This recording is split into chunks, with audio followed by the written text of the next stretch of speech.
Alors on me le demande très souvent en ce moment et depuis... Alors on me le demande depuis plusieurs mois et j'ai jamais eu le temps de le faire. Aujourd'hui, je vous propose de vous faire une petite vidéo sur les phasmes-feuilles.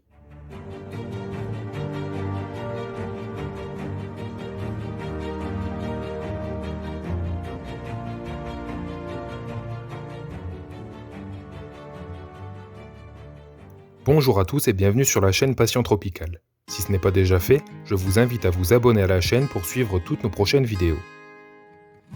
Vous en conviendrez tous, les phasmes-feuilles fascinent tout le monde, petits et grands, amateurs comme éleveurs expérimentés. Mais avouons-le, leur élevage peut parfois présenter quelques difficultés. Je vais donc vous présenter dans cette vidéo mes méthodes d'élevage qui sont éprouvées depuis une quinzaine d'années, durant lesquelles j'ai élevé près de 25 espèces de Phyllium. Mais avant ça, je vous propose une description détaillée des phasmes-feuilles et de leur habitat. Chez les phasmes-feuilles, le mimétisme est poussé à son paroxysme.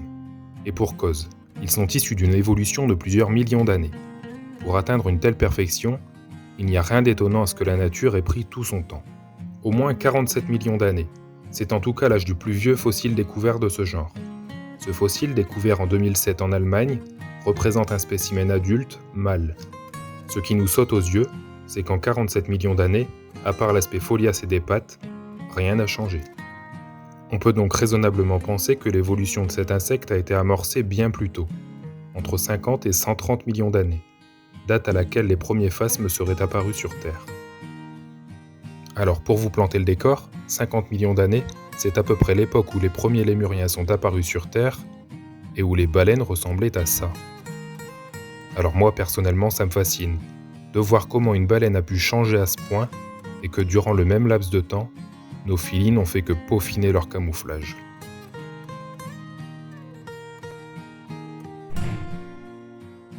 Aujourd'hui, toutes les félinae connues vivent en Asie du Sud-Est, dans une zone qui s'étend du Bangladesh à la Papouasie-Nouvelle-Guinée.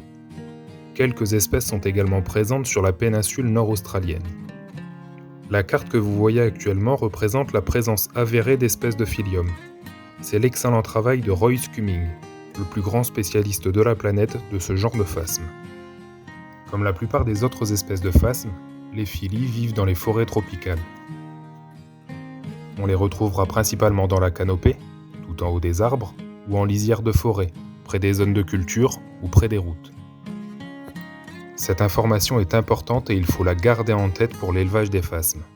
La température moyenne dans cette région du globe avoisine les 26 degrés, et l'année est marquée par deux saisons, la saison sèche et la saison des pluies. Malgré son nom, même durant la saison sèche, le taux d'humidité moyen dépasse les 70% en permanence. Et là encore, il faut en tenir compte pour maintenir nos phasmes.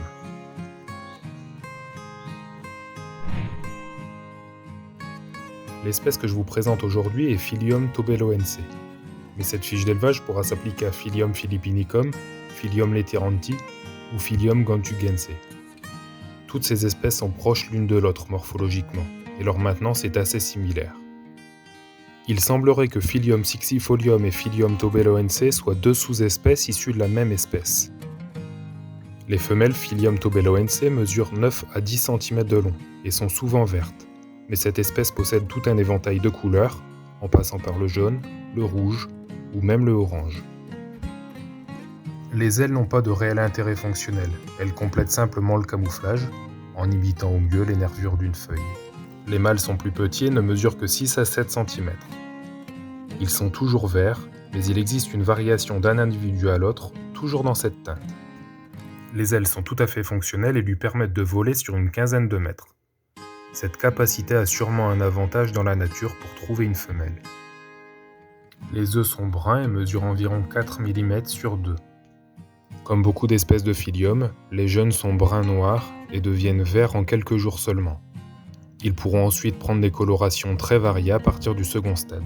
Le sexage se fait facilement dès le 4e stade à partir de la forme de l'abdomen. Ici une femelle, et là un mâle. L'incubation de cette espèce oscille entre 3 et 4 mois. J'incube mes œufs sur vermiculite humide. J'ai déjà fait une vidéo sur l'incubation, alors pour avoir plus de détails, n'hésitez pas à aller la voir, je vous mets le lien en description. La croissance de cette espèce est assez rapide. Elle dure environ 5 à 7 mois selon le sexe de l'individu. Comme chez tous les phasmes, les mâles font une mue de moins que les femelles, ils grandissent donc plus vite. La durée de vie adulte pour les mâles dépassera les 4 à 5 mois et celle des femelles pourra aller jusqu'à 1 an. Comme presque pour tous mes phasmes, j'utilise des terrariums de la marque Exoterra de 45 par 45 par 60. Ayant vraiment pas mal de terrariums, il est bien plus pratique pour moi d'utiliser du sopalin en tant que substrat. C'est efficace, simple et rapide d'entretien. Alors comme on l'a vu plus tôt, nos phasmes-feuilles vivent dans un environnement qui est humide toute l'année. Je vaporise donc abondamment mon terrarium, ainsi que les feuilles de sopalin qui sont au sol. Possédant plusieurs terrariums tropicaux dans la même pièce, le taux d'humidité ambiant est assez important. Cette étape ne sera réalisée donc qu'une seule fois par semaine. Mais pour des personnes ne possédant qu'un ou deux terrariums, je vous conseille une vaporisation chaque soir. Afin d'avoir des plantes alimentaires le plus fraîches possible durant toute la semaine, je place un pot d'eau dans mon terrarium. Les filles ne sont pas du genre à aller boire dans le pot d'eau. Il est donc inutile de le protéger ou d'obstruer l'ouverture de celui-ci par une feuille de sopalin. Avant de placer mes plantes dans le pot d'eau, je les taille en biseau. Ça leur permet de boire correctement et ainsi de rester fraîches plus longtemps. Alors comme vous pouvez le voir, mes branches sont bien plus longues que la hauteur totale du terrarium. Ça me permet de les incurver dans le terrarium et ainsi de bien les caler. C'est aussi une bonne solution pour avoir un maximum de feuillage avec un minimum de branches.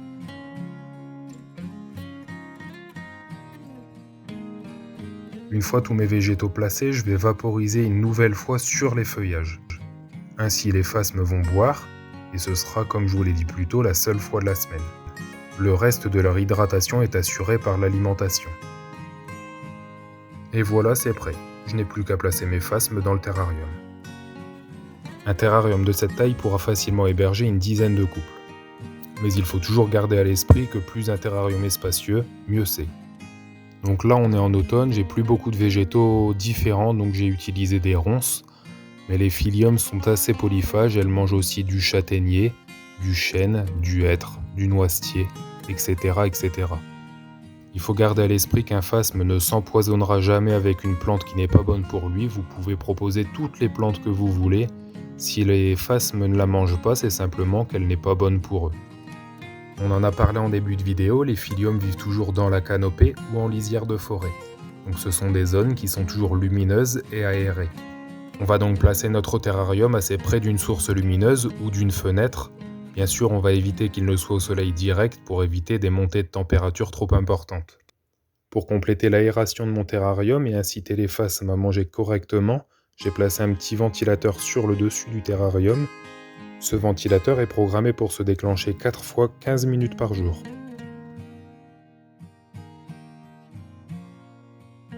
Donc je place ça en fin de vidéo, c'est simplement pour vous montrer une éclosion de Phyllium philippinicum à vitesse réelle. J'en profite pour vous préciser que les jeunes phylliums ne mangent pas du tout les 3 premiers jours de leur existence. En effet, dans la nature, ils naissent au sol et ils doivent en premier lieu monter jusqu'en haut des arbres, à plus de 40 mètres de hauteur. Par la suite, pour les inciter à manger, il faudra leur couper le bord des feuilles. Je n'ai pas pu vous montrer une photo en exemple parce que je n'ai pas de juvénile en ce moment. Mais voici la nurserie d'une autre espèce où on peut voir les bords des feuilles de ronces coupées.